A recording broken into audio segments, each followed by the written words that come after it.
Un saludo cordial a todos los participantes de la conferencia. Espero que me escuchen, ¿verdad? Perfectamente. Es un gusto, gran honor representar aquí a la Embajada de Rusia en el Perú. También quisiera transmitirles el saludo de parte del embajador de Rusia. Como ya fue dicho, soy el delegado de prensa, o sea, en este caso el portavoz de la embajada. Voy a tratar de exponer la posición rusa sobre el difícil, para nosotros puede entender que es un bien complicado tema de la situación en Ucrania, nuestro país vecino. Bueno, en particular, en cuanto a la operación especial militar rusa en este país. Ah, bueno, no voy a tratar de hacerlo en breve porque hay muchos aspectos de esta situación, tanto históricos como étnicos, de políticos y otros, pero voy a tratar de ir al grano y como fue indicado para mí en el programa de esta conferencia, voy a centrarme exactamente en el rol de la diplomacia, en el rol de cómo intentamos evitar el conflicto, cómo, bueno, no logramos eso evidentemente, y qué vías posibles ahora, qué caminos hay para arreglar esta situación, porque también en la presentación, en la introducción del señor Jorge Perazo fue bien dicho que este conflicto sí tiene riesgo, no solamente para ser un conflicto con muchas, que puede cobrar, y ya ha cobrado muchas vidas de ambas partes, de Ucrania y de Rusia, pero también puede convertirse en un conflicto más grande y de verdad ya se está convirtiendo en el marco de una guerra híbrida, una guerra proxy, ¿no?, que se lleva contra Rusia. Por eso, bueno, voy a empezar. Desde el principio, cuando en 2014 se produjo el golpe de Estado en Ucrania, Rusia, como saben, no intervino militarmente. No intervino, no hizo nada de manera, bueno, más usada frecuentemente con algunos países, potencias occidentales, pero no, siempre había venido actuando Rusia en pos de una solución pacífica. Porque desde 2014 lo que vimos nosotros todos fue un conflicto interno ucraniano. Eso es lo que hay que tener en cuenta, porque Rusia no hubo parte del conflicto desde 2014, fue mediador del conflicto. Intentaba encontrar la solución pacífica. ah, y, por ejemplo, es con este objetivo que fue presentada en septiembre de 2014 la iniciativa de paz del presidente de Rusia, Vladimir Putin. Fueron creados el así llamado formato de Normandía. Participaron, aparte de Rusia y Ucrania, Alemania y Francia, y también el grupo de contacto. Este grupo de contacto sí incluyó también las partes del conflicto interno ucraniano, que es Donetsk y Lugansk. Ah, bueno, todo este proceso en el cual Rusia, junto con la Organización de Seguridad y Cooperación en Europa, eh, se figuraban como mediadores.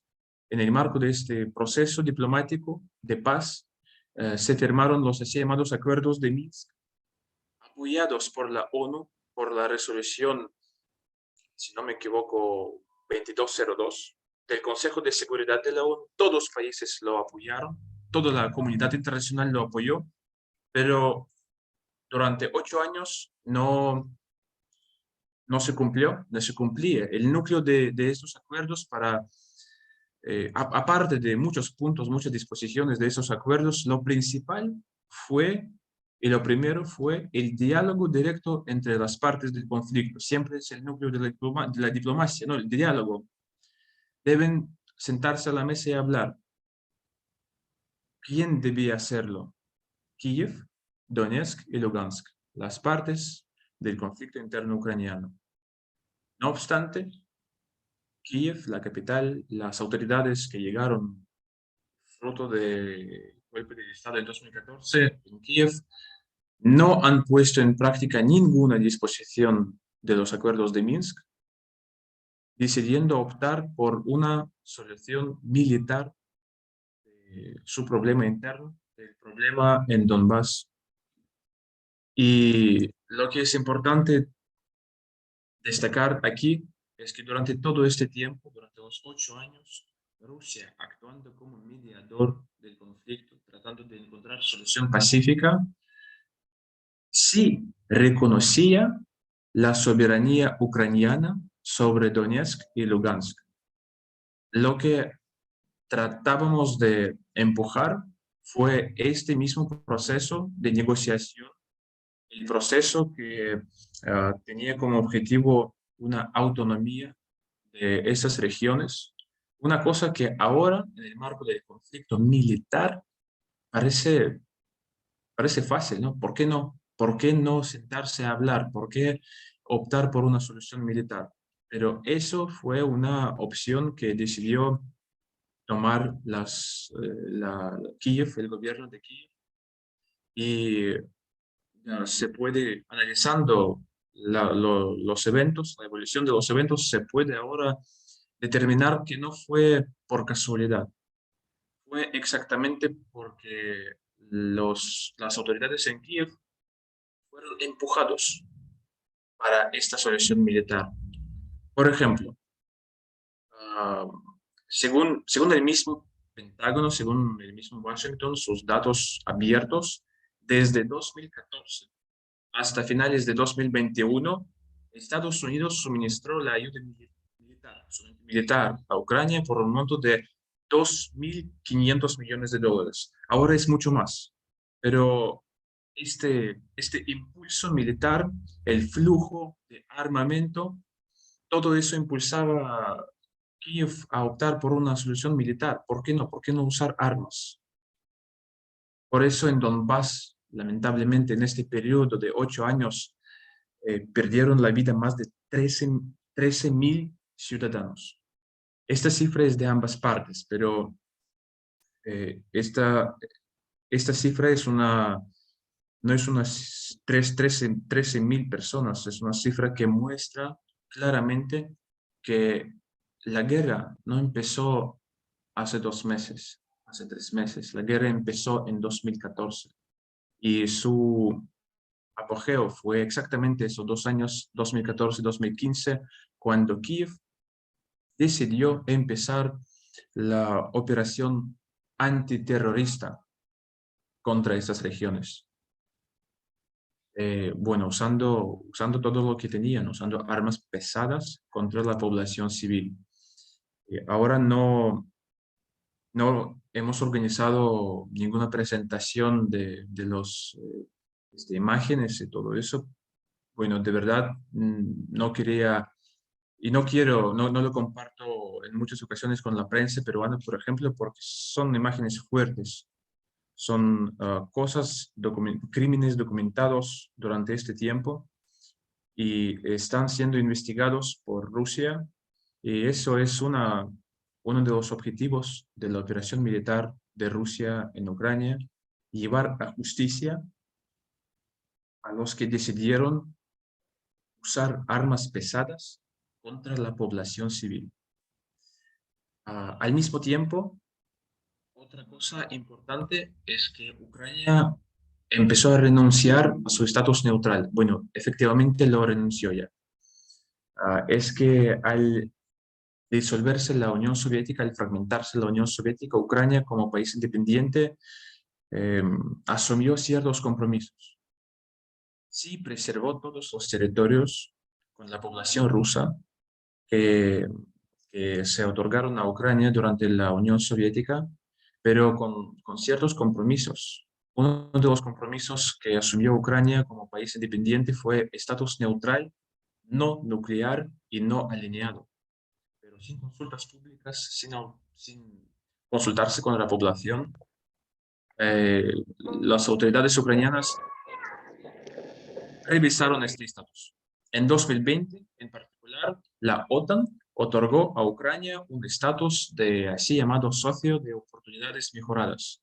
¿Qué significa eso? Que tiene acceso a casi todo, ¿no? A suministros de armas, y solamente fue una cuestión de tiempo que la OTAN integre a Ucrania como su parte integrante. Y dicho sea de paso, en 1989, al disolverse la Unión Soviética, los dirigentes estadounidenses sí aseguraban a Moscú que la OTAN no expandiría al este. Pero desde la caída del muro de Berlín ya sabemos qué sucedió. Ocurrieron 5 olas de ampliación de la OTAN. Ahora casi toda Europa Oriental está en la OTAN y el material bélico de la OTAN está en la frontera de Rusia. Eso representaba una amenaza directa para la seguridad de Rusia. Pero no fue sorpresa eso, ¿no? Lo sabíamos, porque en febrero de 2022 empezó la operación militar. Vamos a ver los hechos de unos meses antes de la operación militar. En diciembre de 2021, Rusia hizo un paso fuerte, paso diplomático también, para buscar una solución pacífica al conflicto que ya fue inminente. Rusia um, presentó sus propuestas de seguridad en Europa a Estados Unidos y a la OTAN. Bueno, aparte de sus disposiciones, de estos proyectos, lo principal fue no ampliarse más, no integrar Ucrania en la OTAN, no emplazar armas ofensivas en Ucrania contra Rusia. Una cosa que parece obvia, ¿no? Lógica. Por favor, no emplacen armas contra nosotros. La respuesta que obtuvo Moscú, bueno, en gran medida fue el silencio, pero después de las conversaciones diplomáticas, eh, fue claro que la OTAN dijo, tenemos política de puertas abiertas, es decir, si Ucrania quiere formar parte de la OTAN, sí puede formar parte de la OTAN. Lo importante aquí es que para la OTAN, entonces, la seguridad se dividió en dos tipos de seguridad. Un tipo de seguridad para los que integran la OTAN, es una seguridad indivisible, una seguridad incondicional, y una seguridad para otros estados que no forman parte de la OTAN. Esta seguridad sí es condicional, es más frágil, puede cambiarse, y la OTAN no garantiza esta seguridad. Lo que propuso Rusia fue reafirmar la seguridad indivisible para todos los estados. Y bueno, si el tema de nuestro conversatorio acá es también ver el rol de la diplomacia aquí, ¿no? Lo que me ocurrió recordar son los eventos que ocurrieron antes de la Segunda Guerra Mundial, porque quizás no es correcto trazar paralelos entre estos eventos, pero miren, ahora la OTAN nos dice que hay dos tipos de seguridad para ellos y para otros estados. En 1925 se firmaron los acuerdos de Locarno. Y yo, en mis estudios, por ejemplo, me centraba mucho en estos eventos porque mucha gente analiza por las causas de la Segunda Guerra Mundial. ¿Por qué? ¿Por qué sucedió en Europa esta sangrienta guerra? Pero miren, los acuerdos de Locarno de 1925 reconocieron que en Europa hubo dos tipos de frontera. Fronteras occidentales que no se puede revisar, y las fronteras orientales de Alemania, que sí se puede revisar, o en otras palabras, que no tienen garantías de su seguridad, um, de que no se puede cambiarlas. La Unión Soviética en aquel entonces propuso cambiar esta situación creando el mismo pacto de seguridad colectiva en Europa Oriental, pero nadie lo quería. Y de ahí, creo yo, por ejemplo, es una de las importantes causas de la Segunda Guerra Mundial. Y ahora, cuando la OTAN rechazó las propuestas de Rusia de que la seguridad debe ser indivisible e igual para todos, eso también fue una de las causas del conflicto, porque fue una línea roja para Rusia. Esta línea roja fue cruzada en Ucrania.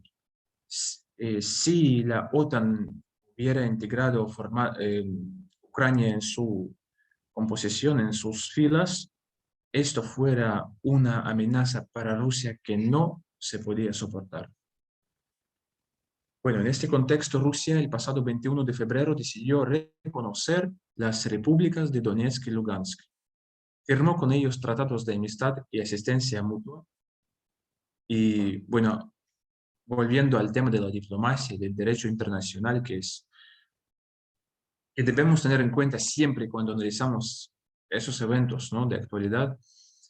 Voy a mencionar las palabras recientes del presidente Putin, que no fue ilegal el reconocimiento de Donetsk y Lugansk por parte de Rusia, porque aparte del derecho de los pueblos a defenderse y determinar su propio destino, lo que nunca quieren tomar en cuenta como Londres o Washington, los metrópolis coloniales, también hubo un recién precedente de Kosovo. Rusia siempre decía que tenemos que analizar estos eventos, estos procesos de referéndums y autodeterminación de los pueblos con mucha atención, con cuidado, según el derecho internacional, pero el Occidente nunca lo hizo. Siempre reconocía Kosovo o un referéndum en las Malvinas, por ejemplo. ¿Por qué no reconocen Donetsk? Ellos nunca respondieron a esta pregunta: ¿por qué no reconocen Donetsk? ¿Cuál es la diferencia? ¿Por qué una gente tiene este derecho, otra gente no? ¿Y quién decide quién tiene este derecho? ¿Acaso es la OTAN? Nosotros pensamos que no. Nosotros pensamos que no, que la gente debe tener el derecho de autodeterminación. Y eso es lo que reconocimos en Donetsk y Lugansk. Bueno, en fin, empezó una operación militar en Ucrania. Sus objetivos, como saben, son, como ya he dicho, también defender primero la población de Donbass, desmilitarizar Ucrania, porque Ucrania durante todo este tiempo, al obtener tantas armas del occidente, se convirtió en un punto de cabeza o en un punto de ataque contra Rusia, lo que puso como objetivo Moscú fue desmilitarizar Ucrania para que nunca sea amenaza para Rusia o para otros estados, volviendo a su estatus neutral, volviendo a su estatus como fue cuando disolvió la Unión Soviética. Las autoridades de Rusia en muchas ocasiones reconfirmaron que no es objetivo de Rusia cambiar el régimen en Ucrania. El pueblo de Ucrania debe determinar su futuro a su propia cuenta. Espero de verdad personalmente que así va a ser. Eso es el objetivo final que tiene esta operación militar. En cuanto a los territorios de Donetsk y Lugansk, ellos ya hicieron su elección, ¿no? Ejercieron su derecho a autodeterminación. Rusia lo reconoce. Bueno, creo que quizás es todo lo que puedo decir sobre el conflicto en Ucrania. Quizás puedo agregar solamente, como nuestro tema es diplomacia, cómo se puede arreglar ahora esta situación. Y lo que Rusia se pronuncia obviamente a favor de solucionar este conflicto lo más pronto posible, porque pueden entender que no es beneficioso para Rusia llevar un conflicto en Ucrania. Llevar una operación militar en Ucrania es costoso. Es un conflicto contra el país vecino, en el territorio donde vive la población en gran mayoría rusa o ruso hablante. Fue muy difícil para las autoridades en Rusia empezar esta operación. Y lo que quiere Rusia es finalizar esta operación lo más pronto posible. ¿Cómo? A través de negociaciones. Ya se celebraron 4 rondas de conversaciones directas entre Rusia y Ucrania, y ahora este proceso se continúa casi diariamente en formato de videoconferencias. Por el momento, las partes, como saben, no han llegado a un acuerdo mutuamente aceptable. Discuten temas como cómo resolver la situación, el restablecimiento de estatus neutral de Ucrania, su estatus no nuclear y no alineado, la desmilitarización, la desnazificación, concepto bastante complicado y vago para muchos, pero podemos también conversar de este tema si quieren. Y también las garantías de seguridad para Ucrania y para Rusia, que también es un tema que se discute, porque hay varios formatos como hacerlo y qué países van a ser garantes de seguridad. Desafortunadamente, la posición ucraniana se, se hizo bastante volátil, es muy volátil. El proceso de negociación está acompañado por bastante presión, tanto desde el exterior como desde el interior de Ucrania, porque hay fuerzas, obviamente, que no quieren negociaciones, no quieren una solución pacífica con Rusia, porque tal solución significaría, como ya he dicho, la desnazificación. Pueden entender que las fuerzas nacionalistas, nazi en Ucrania, no pueden aceptar esta disposición de acuerdo final de la desnazificación, porque significaría el fin de sus actuaciones en Ucrania, de sus actividades en Ucrania. Bueno, otra cosa es que el Occidente sigue y cada vez más aumenta los suministros de armas a Ucrania, y por eso vemos en Rusia que en Occidente no quieren que se finalice más pronto posible el conflicto en Ucrania. Hay fuerzas que sí lo quieren. Quizás saben las recientes declaraciones del pontífice del Vaticano, ¿no? Que hay que terminar este conflicto y que la OTAN sí tiene su rol en empujar las partes hacia este conflicto. Pero la mayoría de las capitales occidentales, Washington, en Bruselas, en Londres, como vemos en Rusia, quiere prolongar este conflicto, porque al prolongarse este conflicto, quienes, quienes no se benefician son Rusia y Ucrania. El más daño que tienen son Rusia y Ucrania, obviamente. Los que tienen beneficio, ¿quiénes son? Los que imponen sanciones, expulsando a los negocios rusos del mercado, los que robaron las reservas en divisas de Rusia en sus bancos, los que, bueno, obviamente están vendiendo más y más armas, ellos sí tienen beneficio. Y ellos son los que quieren que se prolongue este conflicto. Quiero decir que no es tan pesimista todo. En Rusia, nosotros, por ejemplo, al finalizar la última ronda de negociaciones en Estambul, decíamos que, bueno, se vislumbra la luz al final del túnel, porque la parte ucraniana en aquel entonces, en esta última ronda de negociaciones, presentó por fin su punto de vista, cómo puede ser el acuerdo de la paz.